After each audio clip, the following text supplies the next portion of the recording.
بسم اللہ الرحمن الرحیم۔ ناظرین، آج جو موضوع ہے یہ ایسا دلچسپ ہے، اگر آپ نے اس کو تھوڑا سا بھی سن لیا تو یقیناً آپ یہ مکمل موضوع سنے بغیر رہ نہیں سکیں گے۔ میں آپ کو مثنوی شریف کے اندر سے ایک مولانا روم رحمۃ اللہ علیہ کی حکایت سناتا ہوں۔ کمال کے مصنف ہیں، ان کا ایک اپنا مزاج ہے۔ علامہ اقبال کے یہ پیر ہیں، پیر رومی ہیں، اور یہ جو ہے مرید ہندی ہے۔ بہرحال موضوع بڑے کمال کا ہے۔ کہتے ہیں کہ ایک طوطی اور طوطا اڑتے ہوئے سیر کر رہے تھے۔ اڑتے اڑتے یہ جا پہنچے ایک درخت کے اندر، ایک باغ کے اندر، باغیچے کے اندر بیٹھے ہوئے تھے۔ سامنے والی بستی پر نظر پڑی تو طوطی کہنے لگی طوطے سے، سامنے والی بستی ویران نظر آ رہی ہے، یہاں کیا ہے؟ وہ کہنے لگا لگتا ہے یہاں سے کسی الو کا گزر ہوا ہے جس کی وجہ سے یہ بستی ویران ہو گئی ہے۔ الو دوسری ٹہنی پر بیٹھا ہوا ان دونوں کی گفتگو کو سن رہا تھا۔ وہ اڑتا ہوا ان کے پاس آیا، آ کر کہنے لگا طوطے میرے بھائی، لگتا ہے آپ مسافر ہیں، کہیں دور دراز سے آئے ہیں، سیر کرنے کے لیے آئے ہیں۔ ایسا کیجئے کہ آپ میرے پاس تشریف لے آئیے، ہم بڑے مہمان نواز ہیں، ہم مہمان نوازی کیے بغیر جانے نہیں دیتے۔ اس نے کہا اچھا ہے، مہمان نوازی والے لوگ مل گئے ہیں۔ وہ لے کر گیا، اس نے خوب خاطر تواضع کی، ہاں جی، میوہ جات کھلائے، اس کو انجیر کھلائی، پھل کھلائے۔ یہ ساری خاطر تواضع کے بعد کہنے لگا طوطے میرے بھائی، اب آپ جانا چاہیں تو جا سکتے ہیں۔ طوطا جانے لگا تو طوطی کو کہنے لگا آپ بھی میرے ساتھ چلیے۔ کہنے لگا اس کو کہاں لے جا رہے ہیں؟ وہ کہنے لگا یہ میری بیوی ہے، ہم سیر سپاٹے کے لیے نکلے تھے، ہاں جی، میں اس کو جو ہے وہ واپس لے جا رہا ہوں۔ انہوں نے کہا یہ تو میں کس نے کہا یہ تمہاری بیوی ہے؟ یہ تو میری بیوی ہے۔ الو کہہ رہا ہے کہ طوطی میری بیوی ہے۔ طوطا کہنے لگا یہ کیسے ہو سکتا ہے، یہ میری بیوی ہے، وہ کہہ رہا ہے میری بیوی ہے۔ ان کے آپس میں جھگڑا ہو گیا، ان کے ہاں جھگڑا ہو گیا۔ جب جھگڑا ہوا تو وہ کہنے لگا چلیں پنچایت بلاتے ہیں، ہاں جی، جرگا بلاتے ہیں، اکٹھا کرتے ہیں، لوگوں کو بلا کے فیصلہ کروا لیتے ہیں۔ فیصلہ کروانے کے لیے انہوں نے جو ہے وہ جرگا بلایا، پنچایت بلا لی، پنچ بلا لیا۔ اب وہ جو پنچ تھا، وہ جو پنچایت تھی، جو سربراہ تھا، اس نے فیصلہ یہ کر دیا کہ یہ جو طوطا ہے یہ اکیلا آیا تھا، یہ جو طوطی ہے یہ طوطے کی بیوی نہیں ہے بلکہ یہ الو کی بیوی ہے۔ فیصلہ الو کے حق میں ہو گیا۔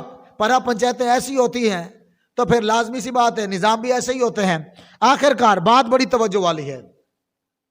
کہنے لگے کہ طوطا روئے، آیا تھا یہاں میں بیوی کو لے کر پکنک منانے کے لیے آیا تھا، سیر کروانے کے لیے آیا تھا، ہاں جی، اب بغیر بیوی کے واپس جاؤں گا، لوگ تانے دیں گے، مینے ماریں گے، باتیں کریں گے، کس کس کی برداشت کروں گا، کیا جواب دوں گا؟ آخر کار پریشانی کی حالت میں روئے، روتے ہوئے یہاں سے جانے لگا۔ الو نے آواز دی طوطے میرے بھائی ادھر آ، ادھر ادھر آ، ادھر، کیا ہوا؟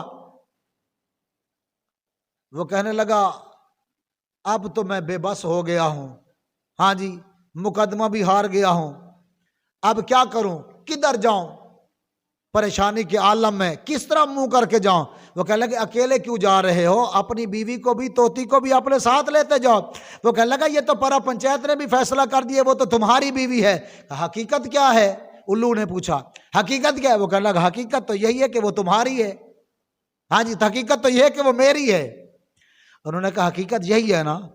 آپ نے فرمایا، وہ جو الو تھا نا، الو نے کہا، اس نے کہا حقیقت یہی ہے تو طوطی کو اپنے ساتھ لے جا، میں تمہارے نا اس سوال کا جواب دے رہا ہوں جو تم نے بیٹھ کر اس کو یہ کہا تھا کہ یہ بستی اس لیے ویران ہے کہ یہاں سے کسی الو کا گزر ہوا ہے۔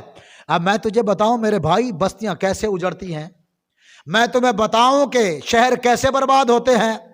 ہے تو بات آخر کی، بات تو ایک ہاں جی طوطے اور الو کی ہے، لیکن واللہ بخدا اے مسلمان، ہم سب کے لیے یہ سبق آموز ہے، ہم سب کے لیے جو ہے یہ سوچنے والی اور سمجھنے والی بات ہے۔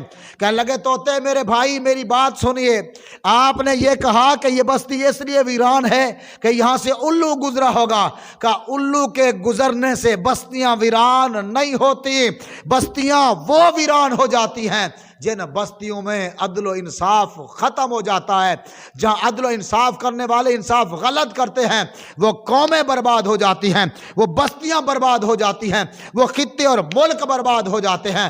یقیناً حال یہی ہے۔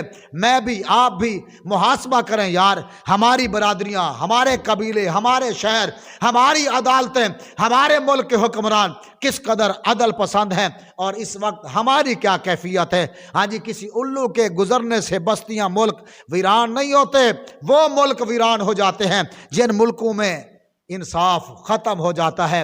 ہاں جی، جس ملک کے اندر بتاؤ یار وہ ملک ویران نہیں ہوگا، وہ ملک دیوالیہ نہیں ہوگا، اس ملک کے اندر مہنگائی کا عذاب نہیں آئے گا، جس ملک کے اندر عدل و انصاف ختم ہو گیا، گستاخہ کو باعزت بری کر کے بھیج دیا گیا، عاشق رسول کو پھانسی کے گھاٹ چڑھا دیا گیا، ختم نبوت پر ڈاکہ مار دیا گیا، ختم نبوت پر پہرا دینے والوں پر شیل برسائے گئے، گولیاں چلائی گئیں، بتاؤ یار وہ ملک ویران نہیں ہوگا، وہ شہر ویران نہیں ہوں گے، وہ لوگ برباد نہیں ہوں گے؟